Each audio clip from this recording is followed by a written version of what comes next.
Bueno, como en las anteriores ocasiones que me han invitado a participar en este foro, pues es un honor y una alegría para mí estar ante ustedes y compartir un poquito de lo que hacemos en forma cotidiana, de una patología que realmente se oye rara, pero ahorita que platiquemos de en qué consiste, cuáles son los síntomas, cuál es la población en riesgo, cuáles son sus consecuencias.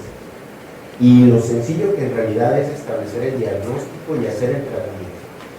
Pues vamos a ver que seguramente todos y cada uno de nosotros tenemos al menos alguien dentro de nuestra familia, de nuestros amigos, gente con la que convivimos en forma cotidiana en nuestro trabajo, que puede tener este diagnóstico de apnea obstructiva del sueño sin saber.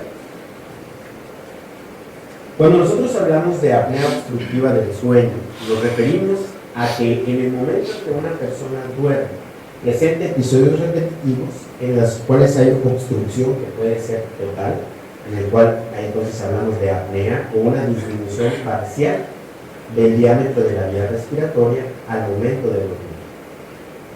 Claro está, la vía respiratoria es el medio entre el cual nuestro organismo interactúa con el medio ambiente para obtener el oxígeno que requerimos para llevar a cabo todas nuestras funciones vitales.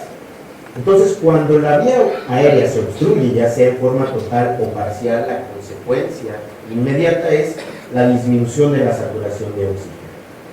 Si existe una disminución de la saturación de oxígeno, la respuesta de nuestro cuerpo va a ser activar los sistemas de alarma mediados por el sistema nervioso simpático predominantemente, ocasionando microdespertares.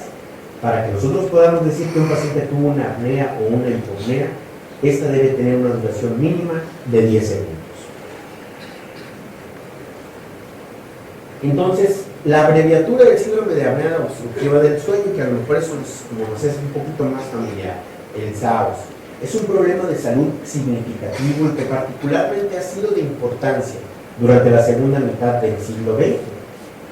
En el año de 1956, alguien describió el síndrome de Pickwick, o el síndrome de obesidad-hipoventilación, que es algo que va muy de la mano con la apnea obstructiva del sueño. Tiene sus diferencias, claro, y no es el tema en esta ocasión, pero por las características que presentan estos pacientes que se describieron inicialmente como pacientes con síndrome de Pickwick, va muy de la mano con el paciente con el síndrome de apnea obstructiva del sueño. Y esto del síndrome de Pickwick deriva de una obra de Charles Dickens que se llamaba El Club de Pickwick. Y uno de los personajes de esta obra literaria de finales del siglo XIX describía al gordo Joe, que era un paciente gordito, de cara sonrojada, que se dormía y roncaba mientras esperaba en la mesa. Y lo describía como una persona que comía en exceso. Y particularmente esto que vemos en la imagen es una característica que frecuentemente vamos a encontrar en el paciente con apnea obstructiva del sueño. En cuanto a la epidemiología, ¿qué tan frecuente es la apnea obstructiva del sueño? Si nosotros tomamos a la población general, aproximadamente un 2% de las mujeres y un 4% de los hombres van a tener apnea obstructiva del sueño. Sin embargo, si nosotros hacemos ya una selección, y particularmente en el caso de la obesidad, por eso hacíamos la mención de este antecedente de la descripción del síndrome de Pickwick, porque la obesidad y la apnea obstructiva del sueño son una condición que va pues prácticamente en conjunto, ¿verdad? Sabemos que las estadísticas de la obesidad pues son alarmantes. Ahorita presento algunas estadísticas de los Estados Unidos, en donde pues un 66% de la población tiene algún grado de sobrepeso, el 33% son obesos y 4.8% tienen obesidad clase 3 de acuerdo a la clasificación de la OMS, que quiere decir un índice de masa corporal mayor de 40 kilogramos por metro cuadrado de superficie corporal. Para poner un ejemplo de qué es un paciente con índice de masa corporal mayor de 40, supongamos que alguien de una estatura de 1,70 m, poco más o menos mi estatura, pero supongamos que pesara esta persona 120 kilogramos. Al hacer la ecuación del cálculo del índice de masa corporal, esta persona pesaría tendría un índice de masa corporal de 41, lo cual lo clasifica en una obesidad grado 3. Entonces, este grupo de pacientes cada vez es más prevalente. Son aquellos gorditos que vemos que utilizan los cochecitos automáticos para ir en el supermercado, que es como una imagen que frecuentemente aparece en la televisión o en internet como un indicador de la gravedad de la obesidad en el mundo. Y recordando aquí los diferentes grados de obesidad, de 25 a 25.9 se clasifica como sobrepeso, y las diferentes clasificaciones de la obesidad de acuerdo a la clasificación de la OMS. Entonces, obesidad, hay que tener cuidado. Muchos pacientes obesos tienen apnea obstructiva del sueño. Sabemos que pues cada vez se hace más hincapié en que la obesidad es una enfermedad que se relaciona con múltiples patologías, tanto desde el punto de vista metabólico como desde el punto de vista cardiovascular. Y poco se habla acerca de la apnea obstructiva del sueño, y vamos a ver cómo en realidad todas estas patologías están bastante relacionadas. Estas son estadísticas de la OCDE que se publicaron en junio del año pasado, que hablábamos que si estábamos en las carreritas con Estados Unidos, deciéramos el primer lugar o no en obesidad, y nos marca en cuanto al porcentaje de la población, ¿verdad?, de 15 años y mayores, y nos marcan las estadísticas tanto para los Estados Unidos como para México. Y pues ahí andamos parejando, ¿verdad? Estas estadísticas fueron de datos reportados hasta el 2012, ¿verdad? De un 35% de pacientes con obesidad, en México un 32.4%. Donde sí tuvimos un despunte bastante importante, ¿verdad? En cuanto a la línea de tiempo, más o menos por ahí del año 2000, andábamos en un rango de mexicanos de obesidad cercano al 30%, aproximadamente un 28%, y para la medición que se hizo en el 2012, pues estábamos ya cercanos al 33% de nuestra población con obesidad. Entonces, esto pues es una situación que en nuestro país pues sería muy difícil pensar que no, ¿verdad? Pues con los taquitos de tronco, hay un pequeño tronquito, como pudiera ser encontrado por ahí en el 16, ¿verdad? Las famosísimas parrilladas, los tamalitos, pues bueno, prácticamente, ¿verdad? Esto va a tener consecuencias, y somos buenísimos los mexicanos, ¿no? Para el pozole, para los tamales, las tostadas, tú dime, ¿no? Hay opciones para esto, ¿verdad? Alimentos con gran carga calórica, grandes cargas de carbohidratos, ¿verdad? Y baja actividad física, la ecuación perfecta para que desarrollemos obesidad. Ahora, ¿cuál es la relación de la obesidad y la apnea del sueño? ¿Por qué hacemos tanto énfasis en la obesidad?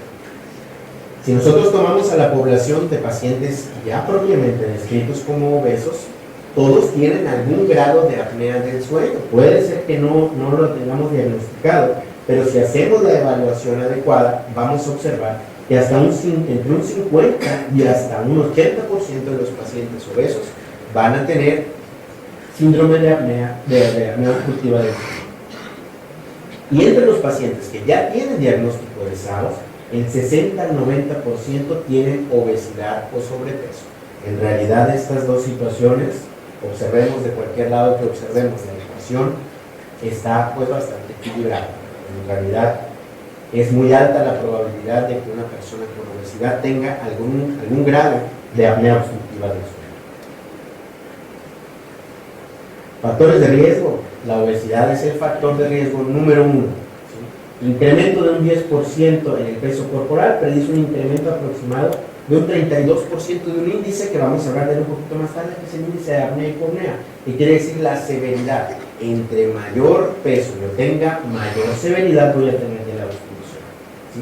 Y un incremento de 6 veces en el desarrollo de SAOS moderado severo. También pues del perímetro del cuello, sabemos que un perímetro del cuello mayor de 40 centímetros también es un predictor de desarrollo de apnea obstructiva del sueño. Mayor incidencia en hombres, más frecuentemente en pacientes adultos mayores, y el incremento principal se observa entre los 40 y los 60 años. Pues sí, entre los 15 y los 30 años, 20 y tantos años, pues bueno, estamos en la flor de la vida, y normalmente pues estas cosas no nos preocupan en lo absoluto. ¿Qué otros factores de riesgo encontramos para desarrollar apnea obstructiva del sueño?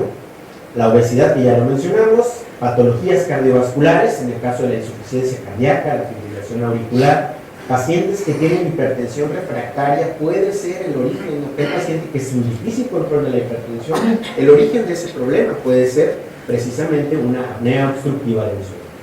Pacientes diabéticos, se ha observado también que en esta población es mayor la prevalencia de apnea obstructiva del sueño. En pacientes con accidentes cerebrovasculares, en pacientes, bueno, eso es un escenario que nosotros vemos frecuentemente aquí, como tenemos una clínica para tratamiento de la obesidad por medios quirúrgicos dentro de la evaluación, pues vemos pacientes de cirugía bariátrica y en esa evaluación, pues parte importante de ella es determinar si ese grupo de pacientes tienen apnea obstructiva del sueño y se hace una evaluación cuidadosa. Entonces, ¿qué es lo que pasa? ¿Por qué un paciente obeso puede desarrollar apnea obstructiva del sueño? Generalmente tienen vías aéreas superiores más pequeñas, un maxilar inferior más cortito, una lengua grande, puede cursar con obstrucción nasal, podemos encontrar paredes faríngeas gruesas. Todo esto va a llevar a una limitación del flujo inspiratorio, es decir, va a ser difícil que el aire entre y salga de la vía respiratoria, ocasionando o teniendo que hacer los músculos respiratorios un mayor esfuerzo, ejercer mayor fuerza y ejercer, por tanto, mayor presión negativa. Y pues si la obstrucción es significativa, aun cuando los músculos respiratorios están haciendo un esfuerzo muy grande, no observamos que exista un incremento del flujo aéreo. Y esto pues va a ocasionar un colapso, un cierre de los músculos de la faringe, y esto pues va a empeorar todavía esta circunstancia. Entonces, son pacientes que tienen una vía aérea de menor calibre, tienen una mayor cantidad de tejidos circundantes alrededor de la vía aérea y la disminución en las estructuras craneofaciales. Si nosotros observamos, aquí vemos un corte de resonancia magnética de un paciente cuya vía respiratoria está permeable, ¿verdad? Vemos que hay un espacio pequeño, que es supraglótico, vemos aquí los tejidos linguales, vemos el paladar duro, vemos la nasofaringe, la orofaringe, y observamos cómo entre el paladar duro y los músculos de la faringe pues tenemos un espacio conservado para el paso del aire. Si hacemos la comparación con el paciente apneico, observen cómo hay una disminución significativa del espacio que existe entre los músculos de la faringe y el paladar duro para el paso del aire. Y en general vemos una vía aérea más pequeña, ¿verdad?, con esos tejidos redundantes a nivel de la orofaringe. Observamos también, vemos como el diámetro de la vía respiratoria pues se encuentra significativamente disminuido en el paciente apneico comparado con el paciente normal, aunque esto pues no necesariamente se presenta en todos los pacientes. Puede haber también prevalencia de edema, ¿verdad? Que los tejidos cuando son sometidos a un aumento de la presión negativa, estos tejidos se traccionan y ocasiona edema de los tejidos faríngeos y del paladar blando. Y esto es una situación que también puede presentarse, que es una de las causas por las que frecuentemente vemos estas patologías en el paciente con insuficiencia cardíaca o con insuficiencia renal crónica, que son pacientes que tienen una alteración en el manejo de los líquidos corporales y pueden tener edema de la vía respiratoria y ser esto parte de la fisiopatología o el por qué el aire no está pasando adecuadamente a través de la vía respiratoria alta. Hay mayor cantidad de tejido adiposo subcutáneo y tejido adiposo alrededor de la vía aérea. Vamos a ver aquí unas imágenes en las cuales tenemos aquí un paciente normal. Lo que vemos en color amarillo representa la grasa que está alrededor de la vía respiratoria. Vemos, entre otras cosas, que vemos la lengua, que es de mayor tamaño comparada con la de un paciente normal.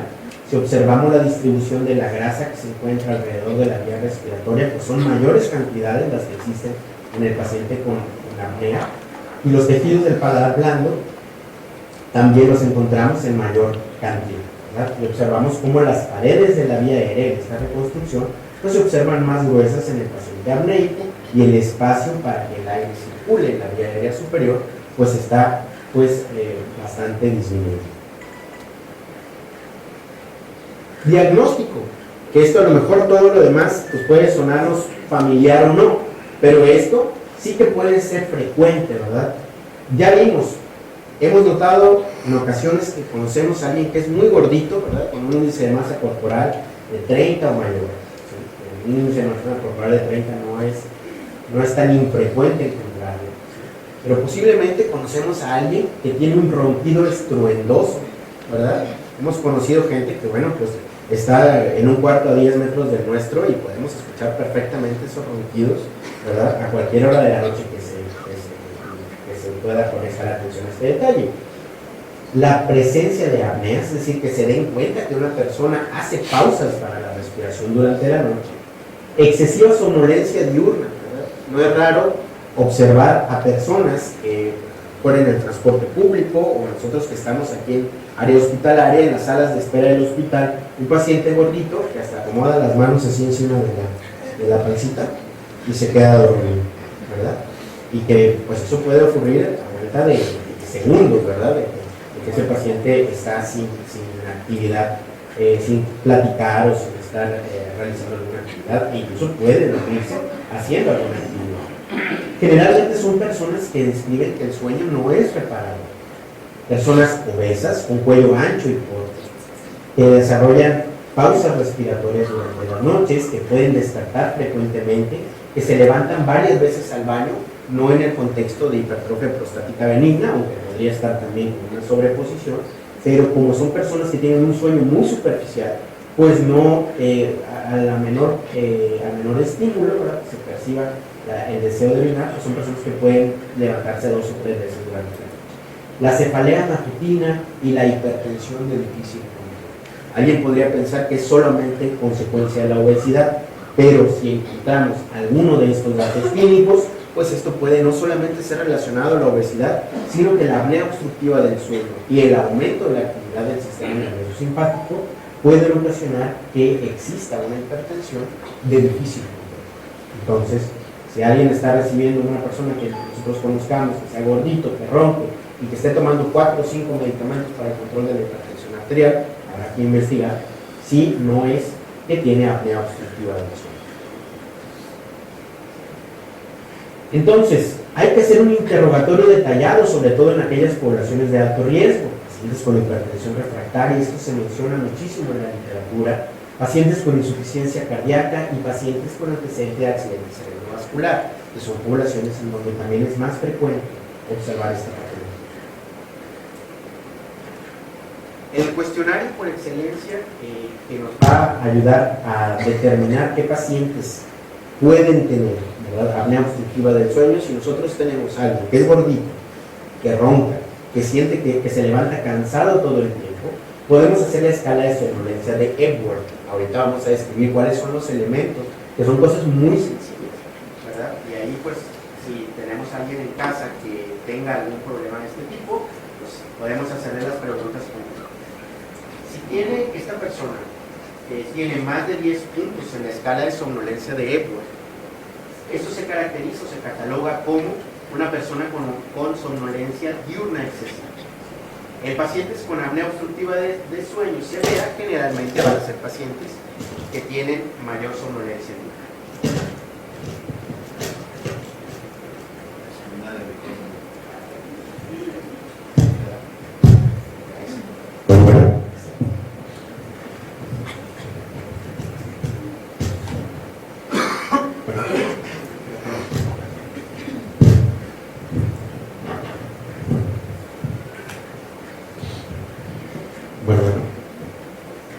Bien. Entonces,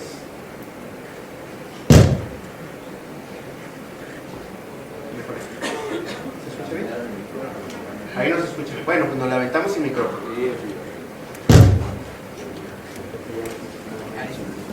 Esa es la figura. Ok. Bueno, espero que se pueda escuchar muy bien hasta el fondo del audio. Bien, entonces, ¿a quiénes o en qué consiste este cuestionario? Lo que nosotros vamos a preguntarle al paciente es con qué frecuencia se siente somnoliento o se queda dormido en diferentes situaciones. Son 8 parámetros los que se evalúan, ¿verdad?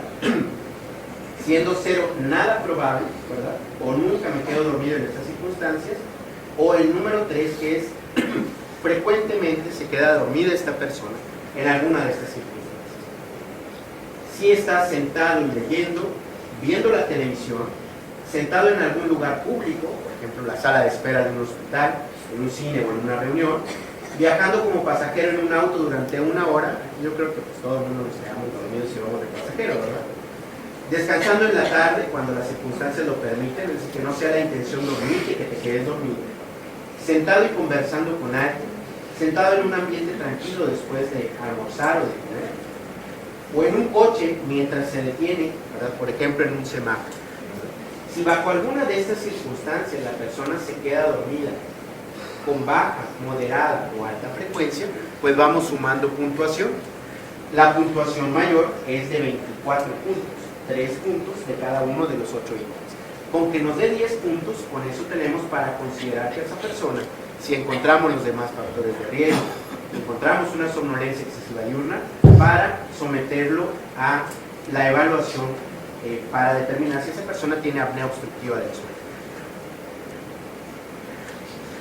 Hay otro cuestionario que se llama el cuestionario Stop Bank, que es un acrónimo, es un acrónimo que describe el ronquido, la sensación de fatiga, las apneas observadas, hipertensión de difícil control, el índice de masa corporal, la edad, la circunferencia del cuello y el género. Es una herramienta de tamizaje, ¿verdad? Con una sensibilidad de 85 y 100%.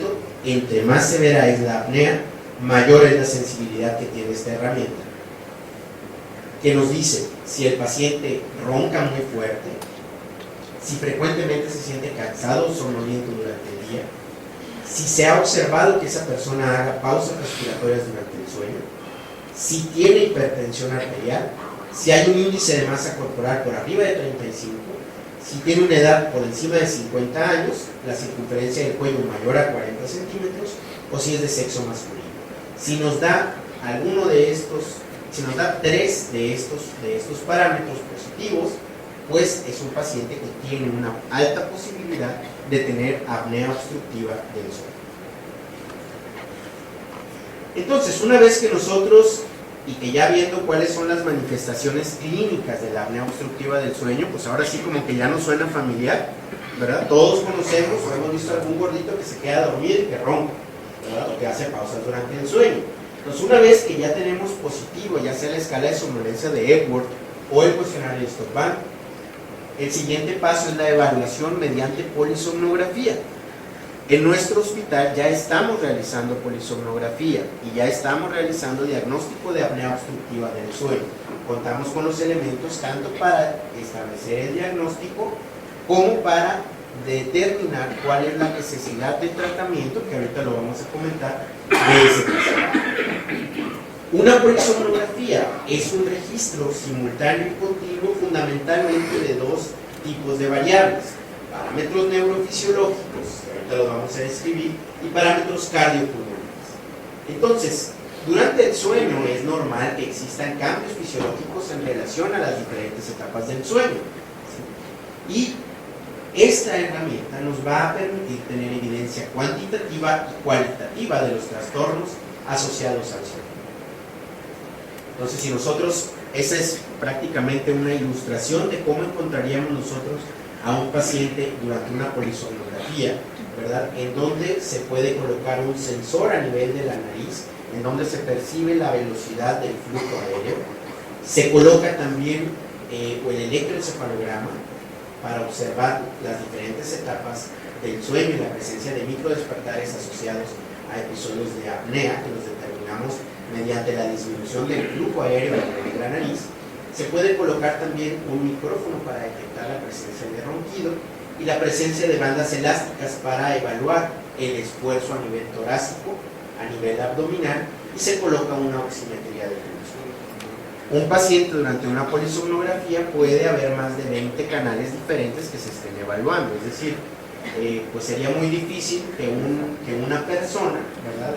Únicamente sin auxilio de una herramienta como un polisomnógrafo, pues determinara la frecuencia de las apneas y sobre todo que pudiéramos determinar la severidad o la gravedad de las mismas.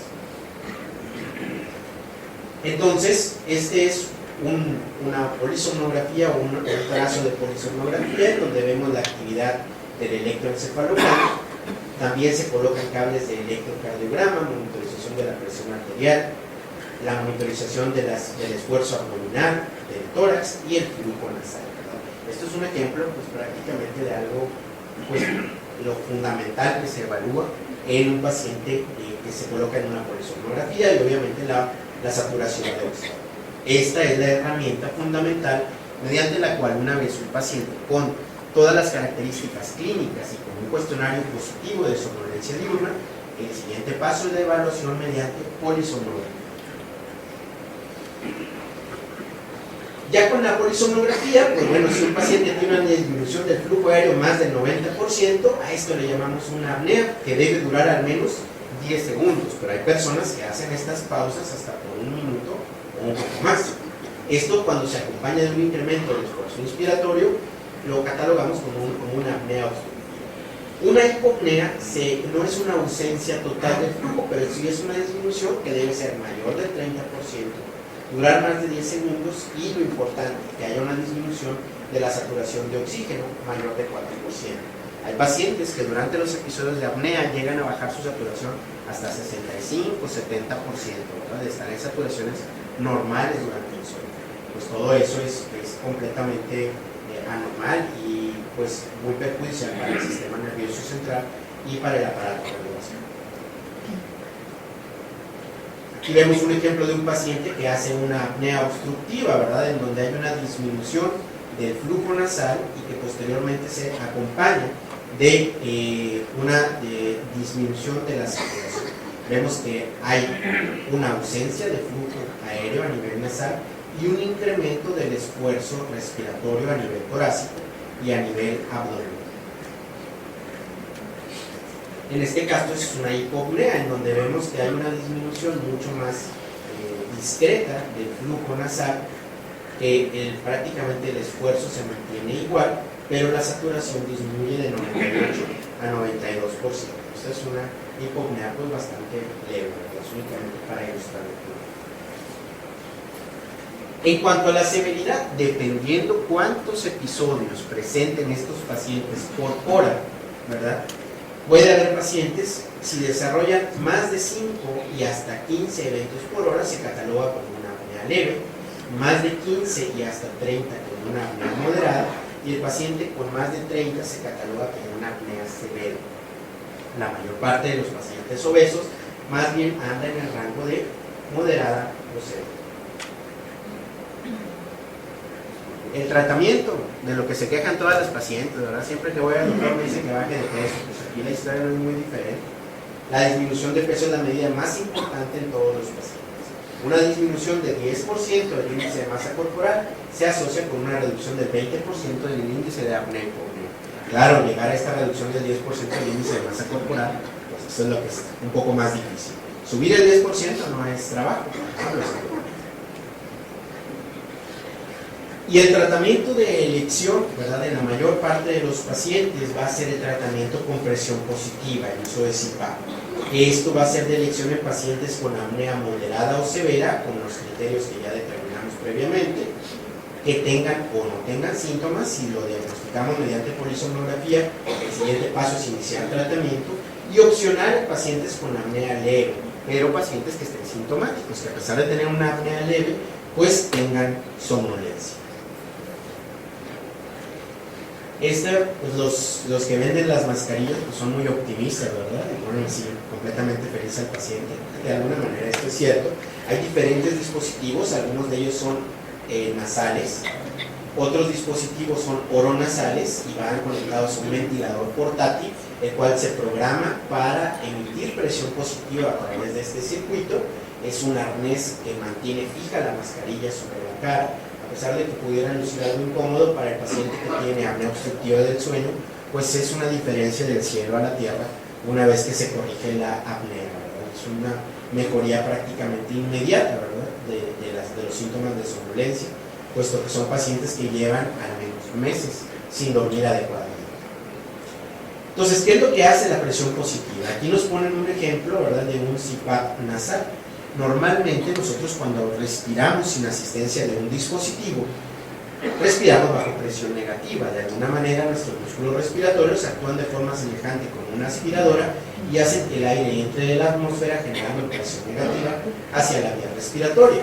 Pero ¿qué pasa con esto? Parte de lo que mencionábamos, ¿verdad? Puede haber tracción de los tejidos blandos de la nasofaringe, del paladar blando o de los propios músculos de la faringe y ocasionar colapso de la vía respiratoria.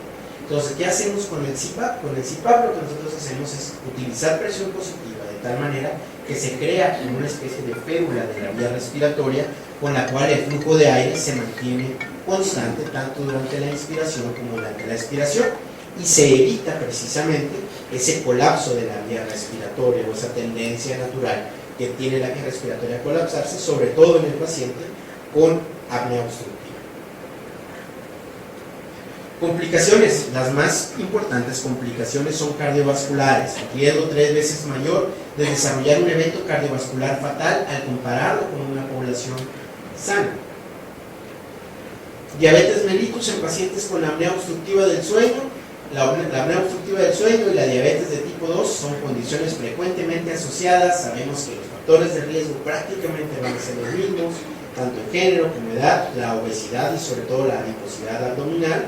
Prevalencia de diabetes en los pacientes con apnea obstructiva entre 15 y 30%, son condiciones que van también de la mano, ¿verdad? Y sobre todo en pacientes con apnea más grave, son pacientes que tienden a tener mayor prevalencia de diabetes. Aumenta la diabetes de acuerdo a la gravedad de la apnea obstructiva del sueño, desde 2 hasta casi 4 veces más la frecuencia de diabetes, de acuerdo al descontrol glucémico que puedan tener estos pacientes. Entre más severa es la apnea del sueño, también es mayor el riesgo de que estos pacientes desarrollen diabetes. Ahora, si nosotros evaluamos el resto de las complicaciones, síndrome metabólico, diabetes mellitus, enfermedad arterial coronaria, hipertensión arterial, accidente cerebrovascular, fibrilación auricular y obesidad, todo confluye en apnea obstructiva del sueño. Tanto la apnea obstructiva del sueño empeora cada una de estas condiciones, como el descontrol de estas condiciones puede empeorar la apnea obstructiva del sueño. Y esto al final de cuentas se relaciona tanto en el contexto de la apnea obstructiva del sueño como la hipertensión y la hiperglucemia, se relaciona con un incremento de la respuesta inflamatoria, específicamente el estrés oxidativo, hay incremento de la inflamación, disfunción endotelial, y esto va a terminar con enfermedad vascular y las complicaciones que ya hemos descrito.